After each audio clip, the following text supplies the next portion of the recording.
Ladies and gentlemen, if everybody's ready, I'd like to welcome you to this afternoon's session.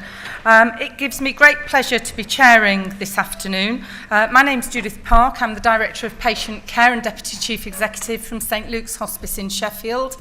And I'm hoping and anticipate that this afternoon will give us all an insight from both our regulator and our colleagues on how hospices prepare for the new rollout of inspection from January 2015. Before I introduce our speakers, I'd just like to remind those of you that do tweet to use the #HospiceConf, and please feel free to tweet away and share what you learned this afternoon with colleagues who sadly can't be here. We've got three speakers this afternoon. Rachael Dodgson, who is the Head of Adult Social Care Policy from Care Quality Commission, who I hope will give us an insight and overview of the new CQC regime. I'm then delighted to welcome Dallas Pounds, who's the Chief Executive from Trinity Hospice, who has partaken in one of the first waves of inspection during the pilot stage. So she will be able to give us an insight into the experience of Trinity. Alongside Dallas is Vicki Finlay, who is the Director of Care from Forget-Me-Nots Children's Hospice and has also been involved in one of the pilot site inspections. So again, for those of you representing children's hospices today, we will have an insight into what the inspection has meant for our colleagues and what learning we can take away. So with no further ado, I'm going to introduce Rachael and ask her to come and talk to you. Thank you, Rachael. Hi, good afternoon. Always a pleasure to be back up north. I'm from Bradford, so it's always nice to come back to this neck of the woods. I'm Head of Adult Social Care Policy at CQC, so I've been leading the team that's developed the new regulatory approach, which is going to be coming into play from the 1st of January for hospices. I won't say much about me. I think you've got my biography, but I've worked for the regulator for over 12 years, so I've got a long history in regulation, and before that a long history of working in social care. So, in terms of the new approach, I wanted to start off by saying something about our purpose and our role. And I think CQC for a long time wasn't necessarily very clear about exactly what it was there to do. We consulted on our strategy back in 2013, and as a result of that, we've been really clear about what our purpose is. So we're there to make sure that health and social care services provide people with safe, effective, compassionate and high quality care, and we encourage services to improve. Now, it's really important to say we are not an improvement agency, we're not an agent of improvement, but actually with our ratings work, with the other things we can do, we can encourage improvement. That is a function for CQC set out in the Act. And how do we do that? What's our role? How do we meet our purpose? We monitor, inspect and regulate services to make sure they meet fundamental standards of quality and safety, and we publish what we find. And we hope that helps people make choices, both people who use services about what services to use, and equally commissioners, and also just helps providers to improve. So we talked about the mum test. People have heard us talk about the mum test when Andrea Sutcliffe joined in October last year, and we put out a fresh start document. One of the things in that we talked about there was the mum's test. That is my mum in that photograph. My mum lives in a care home in Brighton. I won't be the only person in this room who's got a personal experience of social care, but actually the mum's test, when we started to talk about that, it really rang true for me. Because there's 5 key questions that are around my mum there. Is it safe? So actually I want to know that where she is safe. I want to know that she's going to be properly safeguarded. Equally, I want to know that she can take risks and that she can do things that means that she has an interesting life and she can make choices. Is it caring? I want to know that staff are really interact with her well, and that's what I saw. That's one of the reasons why I chose that service for my mum. The staff interactions were really caring. They're really kind of... The manager, when I was there, was just so positive in how she interacted with people. I thought, actually, this is a service that I think my mum could really be happy in. Is it responsive to people's needs? So actually, when things change, when my mum changes, when she needs things doing differently, is the service going to respond to that in a way they need? Is it she needs? Are they going to recognise what she needs? Is it effective? So, I mean, that's kind of, does it do what it says in the tin? I think in terms of hospice care, clinical outcomes are really important for people, health outcomes, but equally in social care, it's really important that people get those kind of quality of life outcomes as well that are there for people. And is it well led? We absolutely know for sure there is a real strong correlation between services that have got strong leadership, that have got good management and the quality of those services. We know that where you've got a good registered manager in post leading really well, that actually has a massive impact on the quality. And on the bottom there we've got, is it good enough for my mum? And something our inspectors told us a lot when they went out doing inspections was actually, I go to some places and it feels it's compliant, but I wouldn't want to leave my mum there. It doesn't feel good enough for my mum. Equally, they said, I go to some places and it's compliant, but actually it is so much more than that. And I don't have a way of my report explaining that and demonstrating that. So for us, the mums test was something that really kind of tried to epitomise what we're trying to do and trying to say, and it really made sense to the public and to people we talked to. So what we've been doing over the last year, to kind of get us to where we've got to, well, to deliver on those, on our priorities, the biggest one, which is about the new regulatory model and ratings, we've had a pretty busy year going through a whole programme of work. So we published a new start in June 2013. Now, that was a document that covered all sectors and said this is how we're going to regulate across all the sectors that we look at. Then we published a signposting document in October 2013, which was more specific about the sectors that come under the Chief Inspector for Social Care. And it wasn't a consultation, but we invited views and comments back from people on that.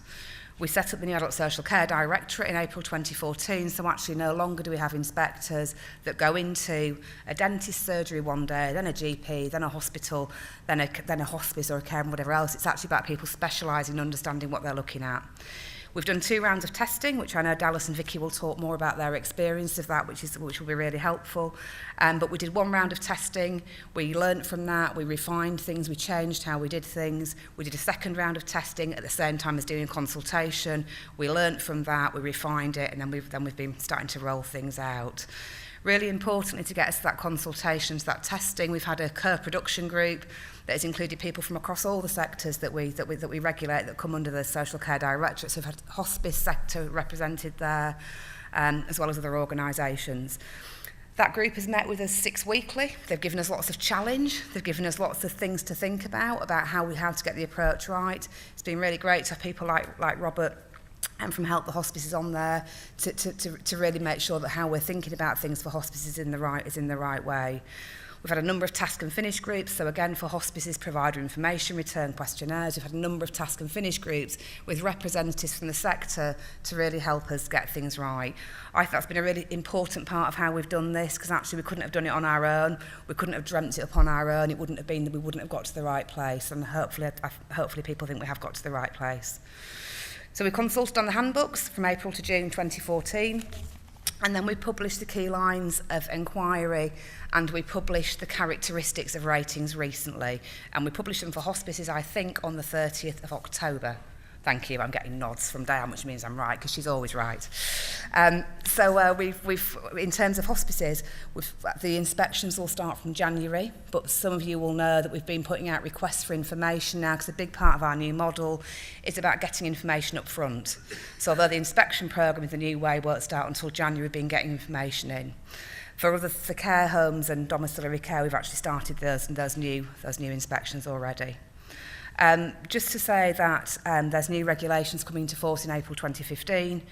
People probably know that. That's the fundamental standards that Robert Francis talked about in the back of the mid-staffs report, the importance of having a much clearer, much simpler framework. So they will come into force in April 2015, and we're currently working on the provider guidance that will underpin that.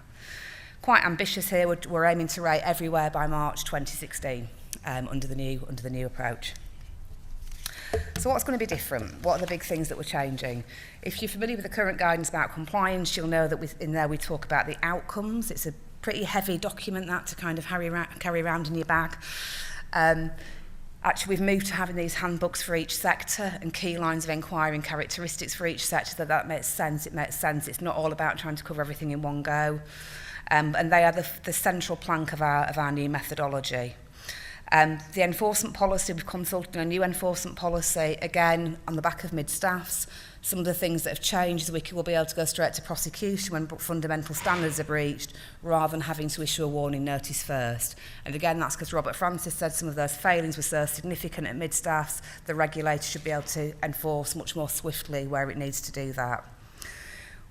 We're moving away from a focus on compliance, so it's no longer, yes, does it meet the regulations? No, it doesn't. This is about a quality model. We are looking for good care. When our inspectors come into your services, they are looking to see what you do well, they're looking to see what's good, they're not just looking for deficits. I mean, if we find things wrong, we'll call that, of course we will, that's our job as the regulator, but it is just as important that we find good care, and that is our starting point. Our reports answer those 5 key questions that I've talked about, and there's a summary that tries to help the public understand the mum's test. What would this mean for me and my family? It doesn't have to be your mum, it could be anybody that you love and care about, child, parent, sibling, but would this service do what I want it to do for somebody that I love and care about? Our inspections are moving from an annual frequency, so we go everywhere once a year at the moment, to inspecting more around our ratings model. So actually, if somewhere is outstanding, we don't intend to go back until it'll be within 2 years. If it's good, within 18 months, requires improvement within 12 months, and inadequate within 6 months.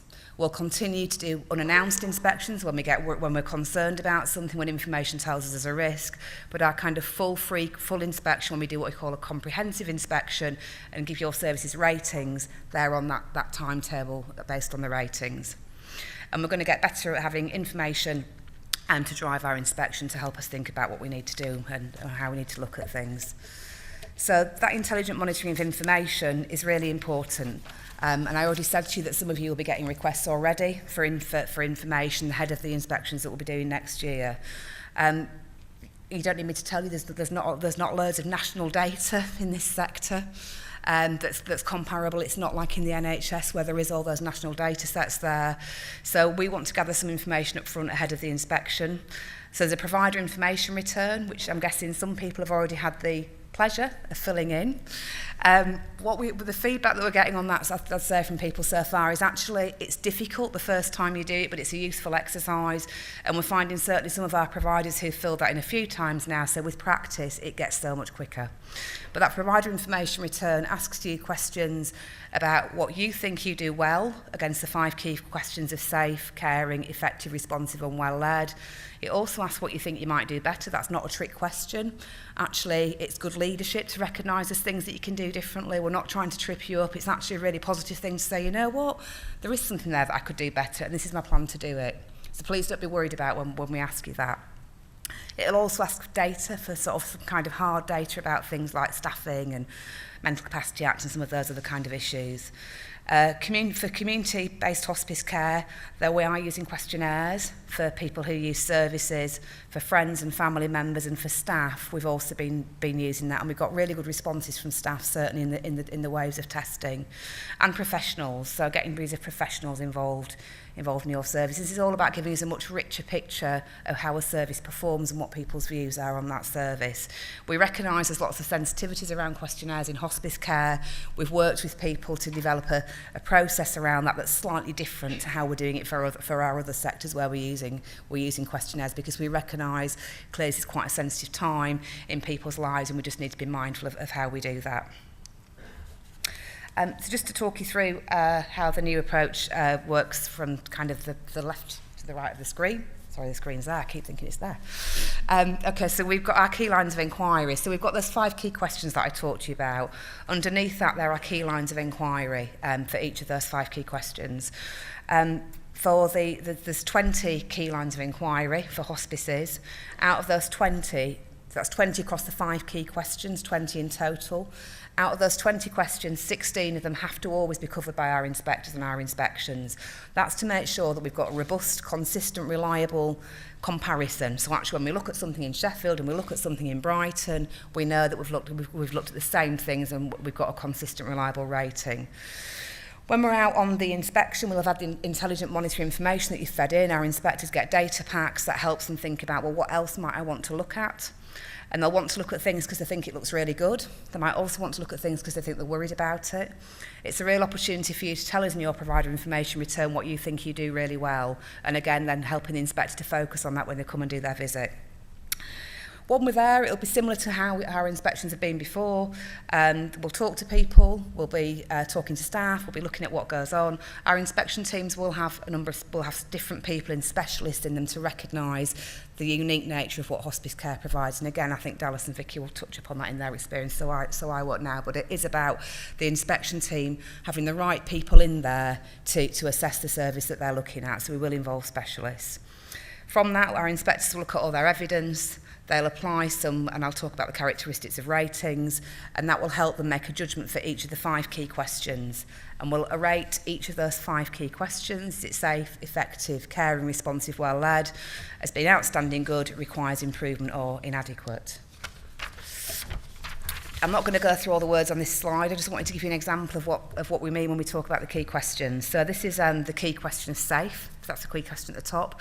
Then what we've tried to do is say, well, what do we mean by safe? What does that actually mean? So it means that people are protected from abuse and avoidable harm. In hospice care, it means people are supported to make choices and take risks and are protected from physical, psychological and emotional harm, abuse, discrimination and neglect. Then we have our 5 key lines of inquiry. The ones that are in yellow are the ones that the inspector always has to cover. Underneath those key lines of inquiry, there's prompts and there's things that we say to the inspector, this is where you might find your evidence. So you can see there's things about bullying, harassment, suitable numbers of staff to keep people safe, how are medicines managed so people receive them safely. There's a whole host of things underneath that safe question. Well led, so I've deliberately not put all 5 of them here, but the same thing, well led. We've got the yellow questions there are the ones that the inspectors will always cover. So how does the service promote a positive culture that's person-centred, open, inclusive and empowering? How does it demonstrate good management and leadership, and how does it deliver good quality care? And again, I make my point about we know that there is a real strong correlation between strong leadership, good leadership in services and high quality care. So the characteristics of ratings, what are they? They're what our inspectors use to make our judgments about each of the 5 key questions about the level of quality. So I said to you already that when we inspect, we are inspecting for good. Our key lines of inquiry are pitched at the level of good care, of what we think good care looks like. And we've not just dreamt those up, we've looked at research, we've worked with people to develop them. It's been a big process to do that. So there's a narrative, and I'm hoping people have looked at the handbooks and the characteristics, and some of you have seen these, but there's a narrative that says, this is what we think good looks like for safe, or this is what we think good looks like for effective. Most of that narrative sits in the good section, and then what we've done is we've got extra narrative to say, well, what does outstanding look like? What does requires improvement look like? And what does inadequate look like? So for each of those 5 key questions, our inspectors are looking at that narrative, the characteristics, looking at their evidence and making a judgment about where it is. Those characteristics don't try and cover every key line of inquiry. They don't cover every prompt. Actually, they're not a checklist. There'll be things that you do that might not be in there, but actually there'll be great things that you're doing. And we want to be able to recognise that. So we've very deliberately gone for an approach that's not about being exhaustive, that's not a tick box culture. It's about trying to set out what that looks like. And just to give you a sense of what those characteristics of rating are like. So when we worked this through and we worked with the co-production group, we thought, well, actually, broadly, what are the characteristics of each level and what does that look like? So for outstanding, it's about innovation. Actually, what are people doing that is really innovative, really different, really exceptional? It's creative, that kind of constantly striving to improve. And I said the point about the provider information return and recognising you can do things differently. It's not a bad thing. So actually it's about services not being kind of settled and thinking, oh, well, I can't do anything better here than I'm doing, it's all great. It's thinking constantly, what could I do differently? If it's good, it's about a consistent level of service that people have got a right to expect. So actually, somebody using a service thinks, I know this is what I can expect. When things go wrong, there's a consistent approach to it. It's responded to well. Requires improvement. When it requires improvement, there might be things that are good, actually. There might be things that a service does that are good. But it's inconsistent. When things go wrong, there's an inconsistent response to that. There's potential or actual risk to people. And it just feels like, all right, there's some things that are good here, but there's some things that are just not being well managed. An inadequate, severe harm has or is likely to occur, shortfalls in practice, ineffective or no action taken to put things right or improve. So actually when things go wrong, well, things go wrong a lot, and there's not really kind of coordinated plan to trying to manage that, to trying to deal with issues as they arise. Just very briefly on that slide, because I know I'm probably close to time. For each of our questions, our inspectors start at the top. This is the process they go through for each of those 5 key questions. So is it good? So here's all my evidence. Here's the characteristics of ratings. It's what I have in front of me telling me this is a good service on effective or safety or responsive, whichever one it is. If it is, yes, okay, we'll go down the yes side of the table. Is it better than good? Have I got evidence here that's telling me actually this is really outstanding and I might be doing something, this service might be doing something that's really fantastic?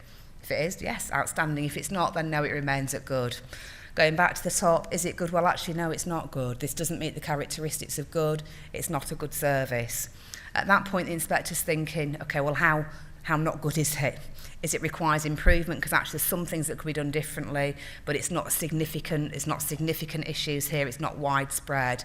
Actually, no, it is widespread. It is significant. People are at serious risk of harm. That would get to inadequate.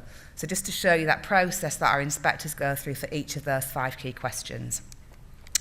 When they've done that for each of those 5 key questions, they get to 5 ratings. They don't have to add all this up in their heads. It's an Excel spreadsheet effectively, but it's a tool that can put all the rating combinations in and it tells us what the overall rating is to the service. But these are the principles of our ratings. So for a service to get a rating of inadequate, there'd be 2 ratings at inadequate question level. So it could be 3 good and 2 inadequate, so it would be inadequate overall. If there's 1 rating of inadequate, that would come out as requires improvement. There's a broad principle. 2 ratings of requires improvement, services requires improvement. And the last one, to get outstanding, it's 2 ratings of outstanding plus 3 good.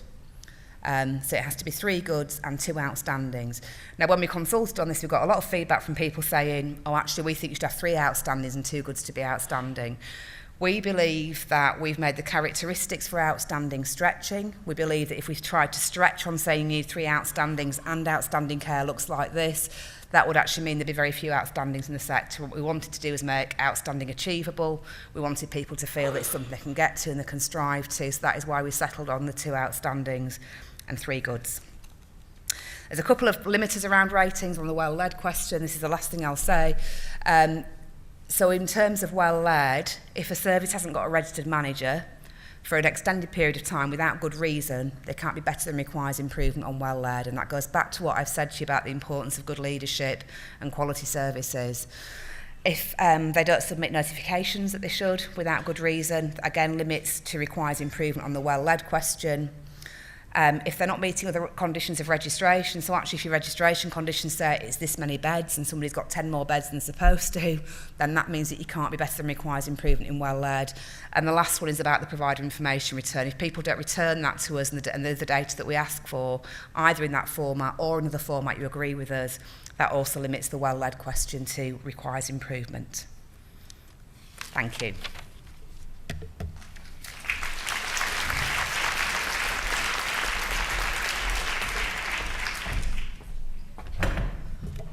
Afternoon.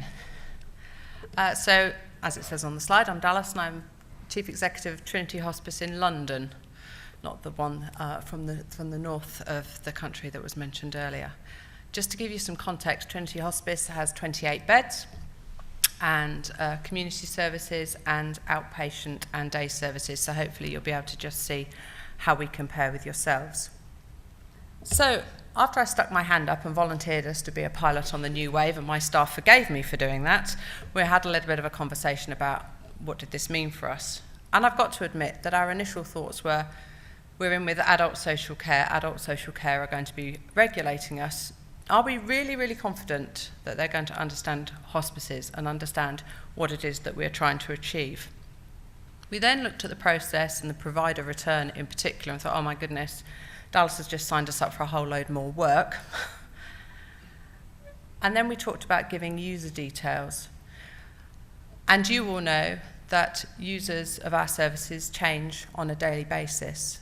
And we needed to seek reassurance that when we gave the details of our community patients in particular, that those community patients were not going to be contacted a long period after the time that we gave their details, because as we all know, circumstances can change, and people that would like to give their feedback before may not be in a position to do that. So that was actually a real cause for concern for us.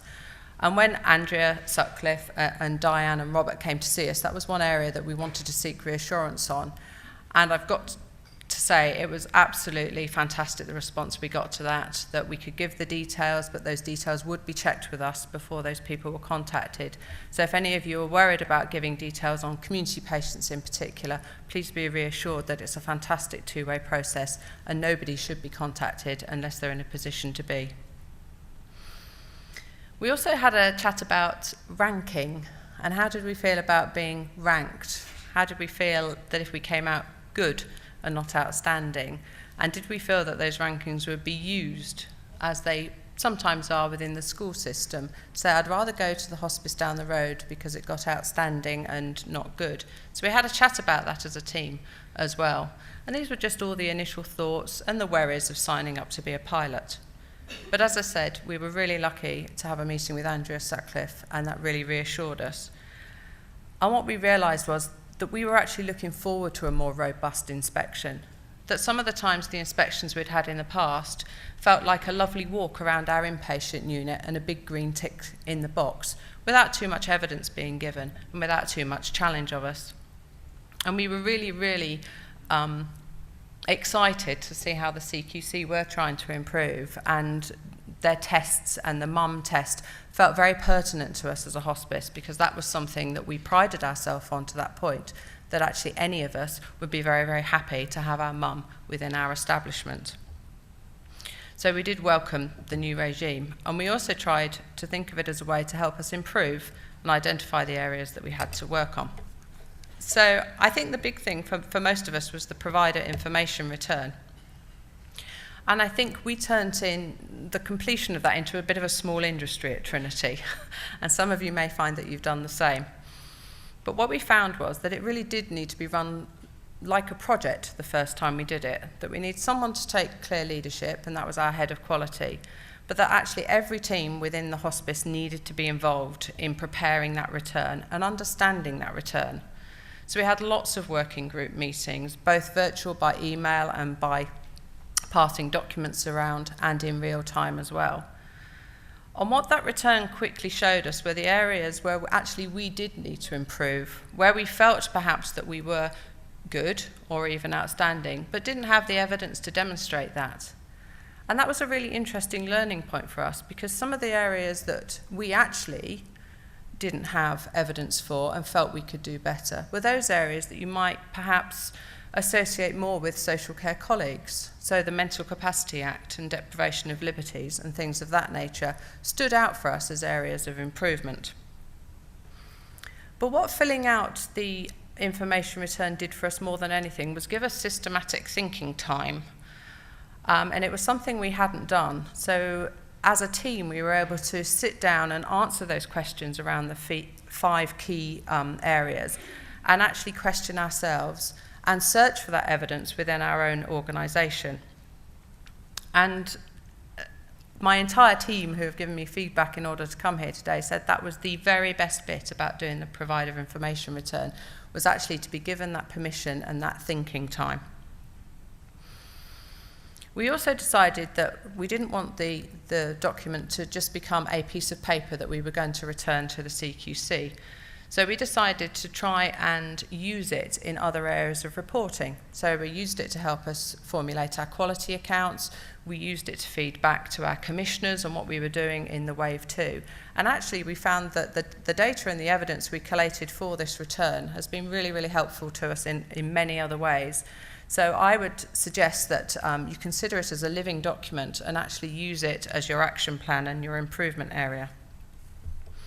What we also did was try and link it to our values and our vision so that we could make it more real for the staff that weren't involved in the process of actually filling out the questionnaire. And that worked to our advantage, because by the time the day of the inspection came, virtually every member of staff within Trinity had been involved in some way or had heard about the return and the completion and what it meant to our values at least once.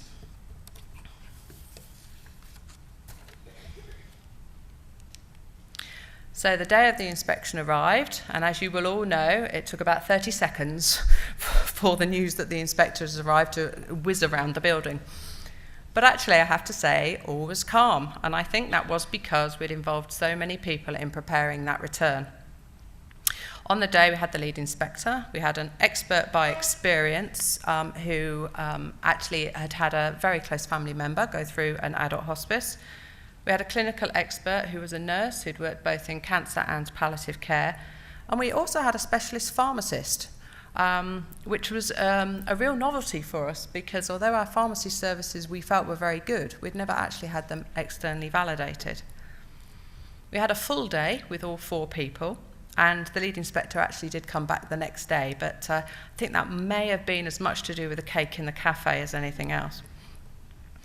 And what we were prepared for, but were surprised by, were that these 4 people really did have access everywhere. They wandered about the hospice, they found their way down into the basement, and indeed may still be there, into the kitchens, chatting with the chef, chatting with the volunteers, as well as the patients and the staff.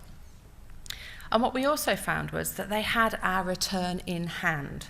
So we immediately knew that we hadn't done that provider information return for nothing. It actually was forming the basis for their inspection. So it felt to us like it hadn't just been filed away, that it was worth putting that preparation time in and worth taking seriously. And the other thing that the staff said to me was, it was really, really great, Dallas. They asked us loads of questions, but they didn't take anything on trust. We had to show them the evidence. So another little tip from us is try and keep your evidence all in one place if you can, like a T drive or whatever it is that you use, because it will stop you from scrabbling around in different areas to try and find that evidence, because they will want to see it. And the other lovely thing for us is that it didn't feel like the inspection was purely concentrated on our inpatient unit. We have a beautiful inpatient unit, as I'm sure all of you do. But the previous inspection regimes felt like a quiet walk around a beautiful inpatient unit, and this is lovely, and isn't it gorgeous, and here's your green tick. This inspection really felt like they dug under the skin of the hospice, what it was we were about, all the different ways that we make an impact on the patients' lives and the families. And that felt very special to us. And at the end of that day and a morning, we really felt like we'd been given the chance to shine. And show what we were good at, but also talk to the inspector and the experts about the things that we had highlighted for ourselves. Maybe we could do just that little bit better. So really positive experience. The verbal feedback we got at the time was very positive, and it was lovely to receive, because actually it was in real time at the end of that day. So they were able to say, and when I spoke to and named people as individuals and gave back some very personalised feedback verbally. The difficulty following that was it has been a 4-month wait to get the written report. And I understand the reasons for that the CQC have got to get this right. They've got to make sure the ratings are done properly against their criteria. But it did feel like an awful long time for us. We had a fantastic result, and I'm very, very proud of my team. We got 4 goods and 1 outstanding, and our outstanding was in caring, which, if I had to pick one area, that would have been the area to get an outstanding in. But my team, being my team, are going for the 2 outstandings next time. What we also felt from the written report was there was perhaps not quite enough guidance in there in how to move that step forward from going from good to outstanding. And there were little areas in the report that felt like they may have been cut and pasted, a bit formulaic and not personal to Trinity. But since we got that report, we now got the guidance handbook, and we can see where the 2 marry up. So I think having both of those, having the report and the guidance handbook, will help us all to move forward. So tips from Trinity. Preparation and participation has got to be the key message. Try and involve as many people as you possibly can across all of your teams and create that ownership in the process and in that return. And I think that ownership elicits calm on the day of the inspection. What we've also tried to do is to make that return a living document. So that is now a document that we return to in our clinical audit and quality meetings to say, this is what we found at the time. How have we improved that since last time? What are we still working on? So we haven't just filed it away. We're really using it every day. The other thing I would say is that when you do your information return, you will highlight areas that you want to start working on. So start working on them. One of the things the inspector was very impressed about with ours was that things that we'd put in the return that needed to be done, we were already doing or had done. So that showed a willingness, and it showed a sense of purpose, which I think, you know, contributed towards our good scoring. I think we need to view these inspections, and indeed all external validation, as a learning opportunity and some thinking time. And I think one of the things we did well was give people time to do this return and not just expect that to be bolted on at the end of the day or the job of one person within the organisation. Make the most of it, make use of it across the organisation. It will give you some really nice quality data which you can then put into your quality accounts or your commissioner reports. And maybe do what we did, which was try and align it to your vision and to your values so that every member of staff within the organisation understands how these 4 strangers who come into their building and ask them lots of questions contribute to what you are as a hospice and what you are as a service. And I think the other thing to do is to share the experience and to share the report. Got lots of things that are great to shout about, and I think we should do that. And I am prepared to share if anybody wants to see what Trinity has produced in response to this. And that was all I was going to say about an adult hospice experience. Thanks.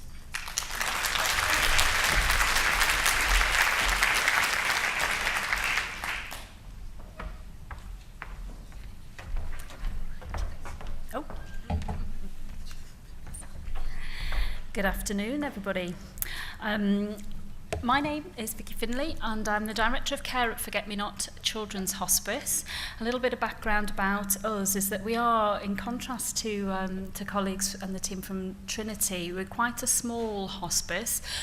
We have a 4-bedded unit based in Huddersfield, and the vast majority of our work is delivering hospice at home services.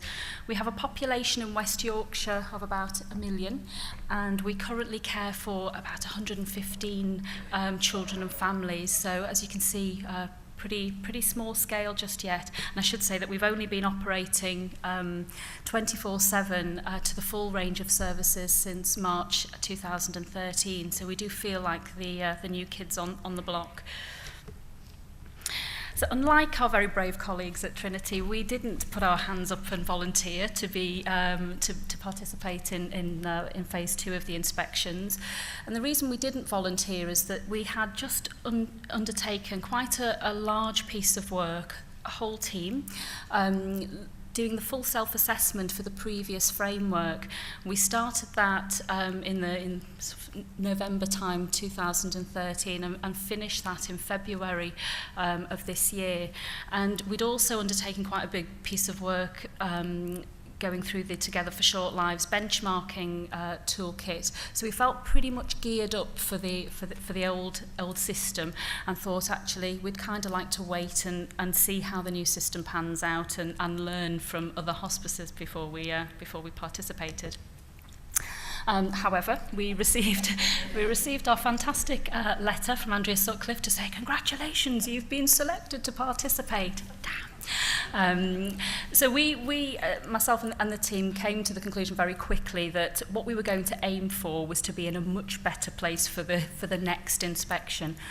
We had read all of the literature that CQC had published and all of the guidance on that, but we still felt we probably didn't know enough about the new framework, and we didn't know really what, how it was all going to pan out on the day.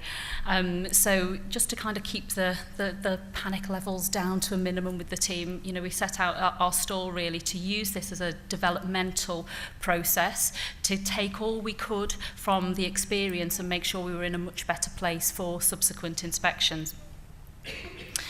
When we talked about it as a team, one of the things that were very clear to us is that we actually really welcome all the work that CQC have done on becoming more focused on patients, more focused on children and families. we knew, or we thought, CQC would be tougher. We hear about this being a more robust system. We welcome that. And some similarity with Dallas's experience is that we found that previous inspections really just skated over the surface of what we were all about as a children's hospice. And we felt that much of the previous inspections, we'd spent an awful lot of time trying to translate what we do, our ethos, our values as a children's hospice, to inspectors. We felt we kind of missed quite a lot of ground, really, on the day. So anything that would improve that and develop that, we really welcomed. I was asked to talk a little bit about what it felt for us as a children's hospice, being regulated in the adult social care framework. You know, there is this kind of this perception, I suppose, in children's services, is that we're kind of shoehorned in. No one really quite knows what to do with us, and we kind of fit in with, you know, the bigger systems that are developed around care for adults and care for older people.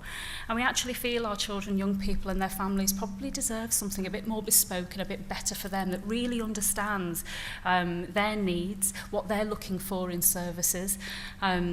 But, you know, we weren't daunted. We thought, well, it might be a bit of learning, but I'm sure there are lots of similarities, and we'll just go and try and show our inspectors what we're all about and what we feel that children and families deserve. We were a little worried that they wouldn't necessarily be looking at the right thing, you know, and when we got the provider information return, there was something about the language in that felt very much geared towards adult social care. In children's hospice services, we try and avoid using the word patient with children and anything but patient. Yes, so will they look at the right thing? Will they look about how we work with families, how we really try to put families in the driving seat of their care, so that they're driving their care all of the time, and we are actually enabling them to get what they want. We didn't see much focus on that. There was also some doubt about recruiting experts by experience, so we thought it is quite challenging. It's challenging for us when we're looking at how we develop our own experience and involvement group and how we get feedback from families. That there are challenges in getting children and young people with quite complex conditions, quite complex communication difficulties, really involved in that. So we were quite curious about who they would send on the day.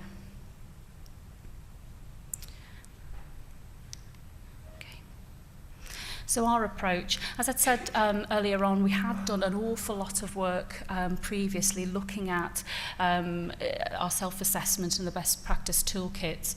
When the provider information return landed, we found it quite helpful, really, for helping us identify where the gaps were going to be. Certainly, and again, echoing Dallas's feedback, is that we found Mental Capacity Act and deprivation of liberty, although we were doing some really fantastic things with our young people and their families, we found it that our documentation of some of those processes less than perfect. So in order to be able to demonstrate how well we were performing with some of that stuff, we had to go through reams and reams of case notes and family notes, which was less than ideal. So we used all of that. One thing that whole process of preparation did give us is all our evidence in one place. So it's called the S drive in our case, and that was very much developed by the team. So we set out in different little sub-teams in our care team to take different areas of the self-assessment and different areas of the Together for Short Lives best practice toolkit and gather evidence of our performance against those standards and those expectations. And all of that was dumped on the S drive and pulled together in some kind of format. And we found that really the best thing to help us just we had all of that information to hand, so the provider information return, whilst it took quite a while, that absolutely sped things up from our perspective because we just had that to hand. And the fact that the whole team had been involved with gathering that evidence, I think really made a difference to how prepared they were for the inspection on the day, because they learnt firsthand how difficult it is sometimes digging up information. So how do you demonstrate that you involve families, you involve children and young people in setting care plans, for example? Well, that is quite difficult if you're not knowing where to look. So what they had done was gone through lots of information and anonymised it and redacted it appropriately, but also saved that. So when it came to the inspection on the day, I felt that the team were closer to talking the language of the inspectors, which certainly helped.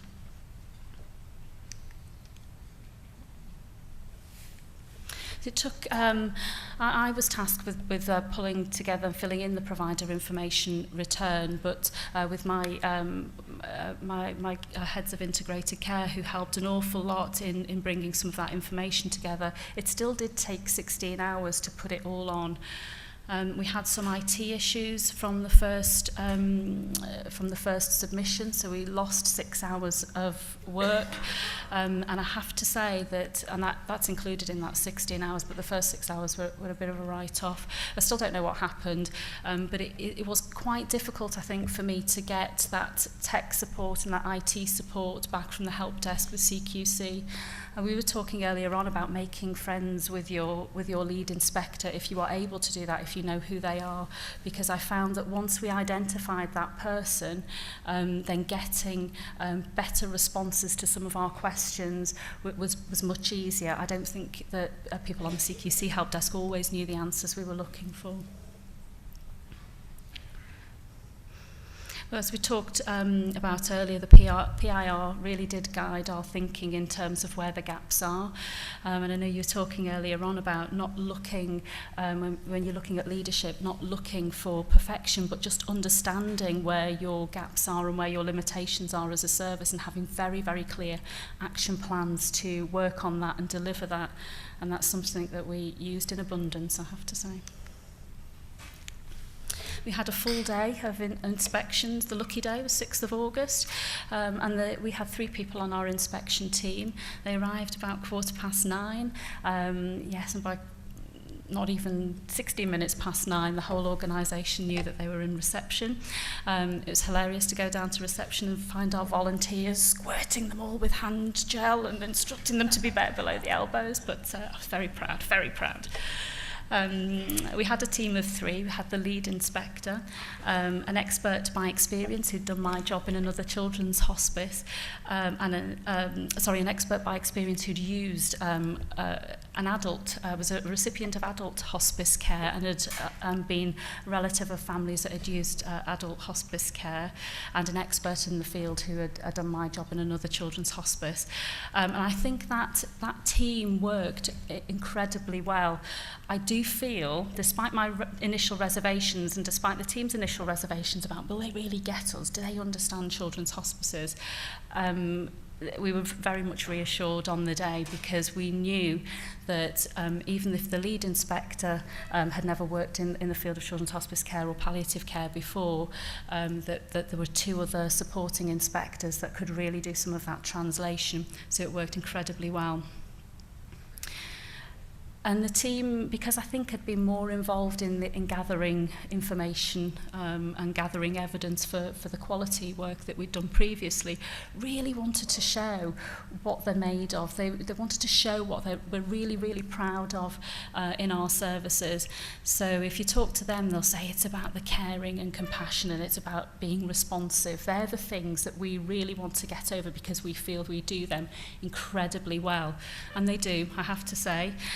So they were very keen to not let the goal of identifying best practice, not just leave it to the inspectors on the day. They were really geared up in terms of actually, I know that if I go out on that visit now, I might offer to take you. And they did, and they went out and inspected hospice at home services with one of our support workers. But that support worker was keen to show just how much she works with those families, how much direction that those families do in terms of shaping the care that they receive, and she wanted to show that to that inspector, which was fantastic. They inspected across the whole service, of course, not just in-house, which it had been previously. We found the inspectors really respectful.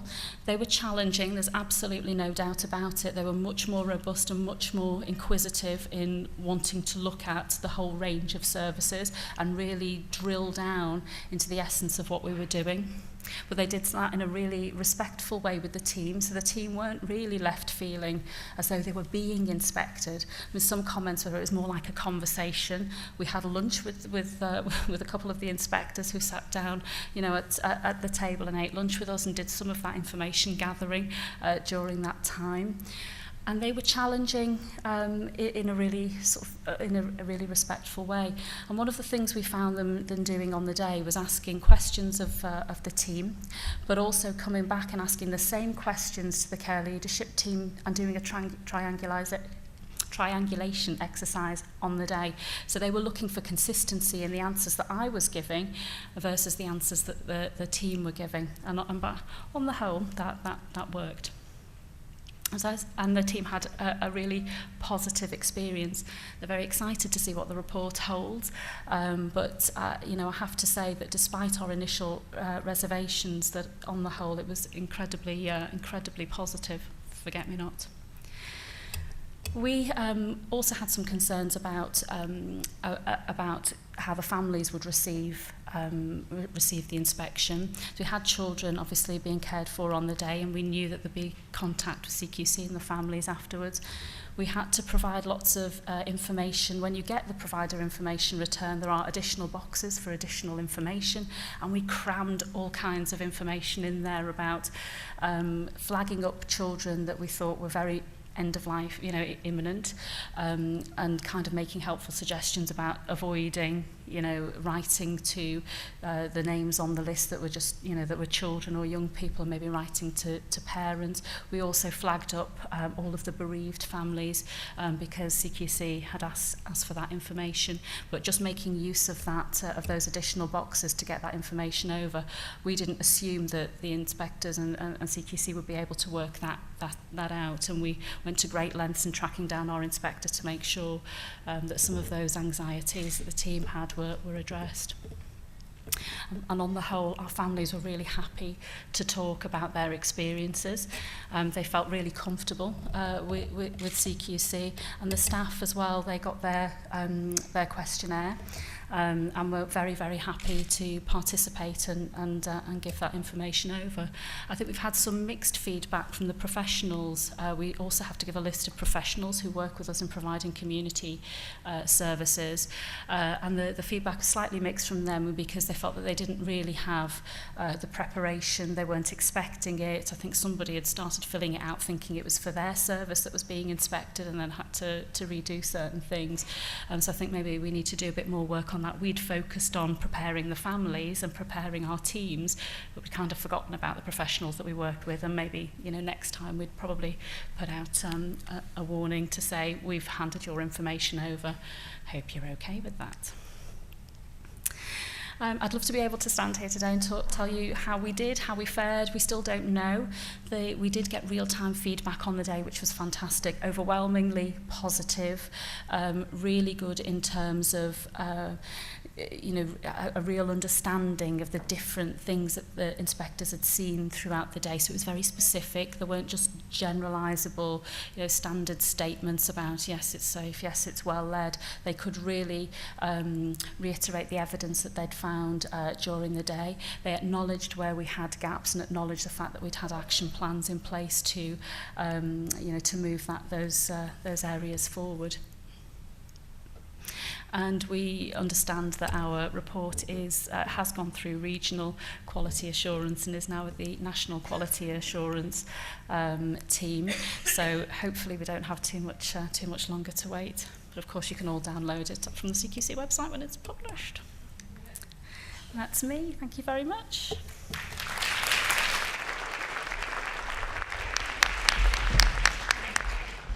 Thank you. I think if CQC were inspecting Vicki today, they'd say that she showed steadiness under pressure when the television systems in front of all of us went down. So thank you very much. Very well led.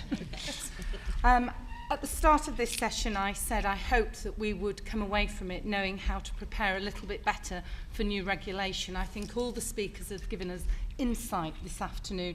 I'd like to introduce Diane Roberts, who sits alongside us this afternoon, who's the senior designer from CQC. And I'm sure that within the audience there are lots of questions that you'll all have. I think what's come over for me is that there's been real collaboration from the CQC, from the social adult care team to work alongside us. And I think we've heard the testimony of that from both Dallas and Vicki this afternoon.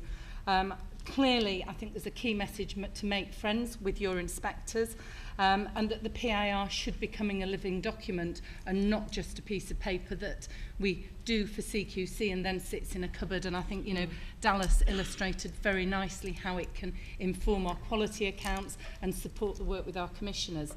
I guess just to start the questions rolling, I've got a question, Dallas, for you, if I may. You talked about ranking and you talked about schools and, you know, if one hospice was outstanding and another in a locality was good, would patients and families use that as a tool? We hear about patient choice. Do you think that if you get outstanding and the hospice down the road gets good, that our patients may say to us, I'd like to go to you rather than there? Is this one working? Yeah. I would like to hope not, but it was an honest conversation that we had at the time to say, you know, if within the M25 in London there are 15 adult hospices, and many of us share what can only be described as gentlemen's agreements borders, a bit of a nod, a wink and a handshake, and share the same commissioners. So we did have a conversation about that. You know, if we get good and our neighbouring hospice who we share a commissioner with gets outstanding, does that put us on a weaker foot going forward? What we'd like to think is that there will be more to us as a hospice than just the ranking that our CQC colleagues give to us. And somebody mentioned it earlier in the day, that the love of our local community and the knowledge that they have of us and the way we interact with them will hold us in good stead with our own local communities. But I think as a national organisation, I think we as a voice will have to try and stop that from happening if it does start. Yeah, absolutely. I think that's something to watch. Okay, I'm going to open the questions up. We've got about 10 minutes for questions. If people could raise their hands, we've got a roaming mic. If you could give your name, where you're from and what your role is and who your question's aimed at, that would be great. And I'll start with the lady at the front, please. Christine Gibbons, trustee of Hospice UK. For Dallas and Vicki, I'm keen to get a view from you about how we can capture experiences as the hospices get their inspections so that other hospices can learn from each other, and also how hospices can learn from each other in terms of those that might get outstanding in one area, can the other hospices learn, and whether there's a role for Hospice UK in that as well. Okay. Hello, am I switched on? Can you hear me? Good. Well, I would answer that to say Hospice UK, and certainly for the children's community, Together for Short Lives, we Together for Short Lives have started doing some work already around sharing sharing best practice and sharing the experiences. So I think the more we make of those opportunities, the better. And we, as a children's hospice, we're very, very happy to share anything that we've learned around completing the provider information, around anything that we've picked up from inspections on the day. And obviously our reports will be published anyway, so just ask the question, because I know the hospice community is built on organisations really helping each other and sharing information and best practice. So I don't see this as a different thing. Yeah, I would agree with that, but I think there's also a place, and dare I say it, for social media here as well, for people that have been through the process to do some blogging or some tweeting or something of that nature, both of which I'm not great at. I'm trying my hardest, so hopefully something will come out soon. But also to share that and to give tips. And sometimes it's the small things, like just thinking about having all your evidence in the one place that might be the tip that makes the inspection for somebody a bit easier. But we are certainly up here prepared to share, and we would hope that everybody else would be as well. And I think there's, really practical things to share as well. So things like Mental Capacity Act policies and deprivation of liberties and that sort of thing. I think we should all be open about sharing those with each other as well, because actually, they're good things and we all need them. And if you're anything like us, that was the area that could do with improvement and not the more traditional healthcare side of things. Hi, Robert Clegg, Chair at Spring Hill Hospice, Rochdale. You made the comparison with Ofsted and schools and college rankings. As chair of a FE college, there is a very clear role in the inspection process under Ofsted. What role in the inspections have trustees at the hospice played in the process, if any? I think to start with, the role of the trustees were part of our larger community. So giving lots of information, letting them know the regime had changed, how it had changed, what that might mean for the organisation. Getting sign-up from the trustees to do the things that we needed to do to make us more robust. And actually for Trinity, we've introduced some new posts and beefed up some of our posts in order to make our quality, our audit and our governance processes better and ready to respond to a more robust regulatory system. So from my point of view, from my trustees, it was about support and knowledge and giving me and my team and the go-ahead to do what we needed to do to get us ready. Yeah. Just echo that in terms of assurance. So our trustees were very, very hot on, and indeed stimulated some of the previous work we'd done around the best practice toolkit and the former CQC self-assurance framework, self-assessment framework, because they wanted to see how we were performing. They wanted to see how prepared we were for any inspection, and were very, quite rightly, challenging about when we'd identified gaps. Really, what was the action planning in place to deliver, to deliver good practice in those areas? So it was very much focused around the assurance of are we ready, are we fit for purpose. Hi, Stella Fletcher from St Helena Hospice in Colchester. This is for our CQC colleagues, and it's pretty similar to the first question, but it's what role is the CQC going to take in actually signposting people to places of good practice? Because in the past, when people have been told that's an area that you've fallen down on, but we haven't got any obligation to help you with it, it's kind of the response we've had. Are you going to signpost people to areas of good practice in order to bring their standards up? Thank you. I was thinking when you were talking before about the sharing practice, and actually CQC has got a role to play in that. So when we find outstanding services, my guess is we'll be putting out press releases to say we've inspected this hospice, it's outstanding. So that's a part of the way that we can help signpost people to things that's out there that's really worth looking at. Our National State of Care report, our other national reports will want to highlight that. We've also been currently the provider guidance that we're working on that will underpin the fundamental standards. In there we are thinking about what are the things, what are the documents and guidance we can signpost people to, we can link people to that will be helpful for them to look at, so whether that's NICE guidance or Sky or whatever it is. So we are thinking about how we can do that signposting work. What we won't do is say this is what you need to do to sort something out, because we believe that is a provider's responsibility to have that. You're providing services, you know what good services look like. It's not for CQC to run your services, but we can signpost you to things that we think will help. Can you put your mic on, please? Can I just quickly ask, when will the guidance be available? The provider guidance to underpin the fundamental standards, that will be, we anticipate we'll be publishing it in February, March time. We're going to try and get it out as soon as we can. We're all very busy back at the office trying to work on that.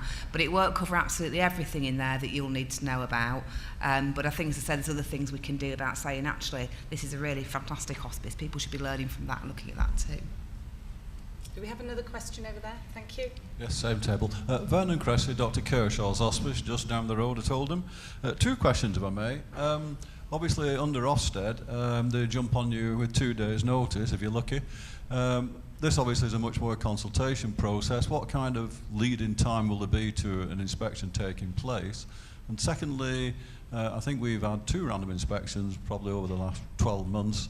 Are the random inspections now going to just be put on hold until the proper inspection takes place, and then random inspections follow if you fall into one of the inadequate categories? I think that's a question for you. Okay. Okay. All right. Okay, so in terms of the first question about how much notice do people get, the provider information return at the moment we are sending out in batches. So we want to move this to an online services process, which will make it much better for you to fill in. Longer term, it's something that people will be able to go in and update throughout the year. It'll be much better for you to access as an online service. We haven't got that yet, unfortunately. We have got much better technology than we had for Wave 2. So we're sending it out in batches. So we sent out batches for the kind of next quarters of the next year. So we've sent out things for quarter 4, but it doesn't tell you exactly when we'll come in, clearly, obviously. But if you've got your provider information return request, that's a pretty good indicator that will be coming at some point over the next few months. And I'm sorry, I didn't quite catch the second part of your question. Yeah, it's probably my northern accent. The random inspections which we've had previously, we've had 2, I think, in the last 18 months, something like that. Will those now be put on hold until the formal full inspection takes place now? And will the random inspection then just follow that if you fall into an inadequate category? So if you've already had inspections, then we should have done a report of that. A good inspection, it happens on its own right, and there's a report of that. In terms of, as I said before, for kind of the new methodology for inspecting hospitals, we'll begin those from January.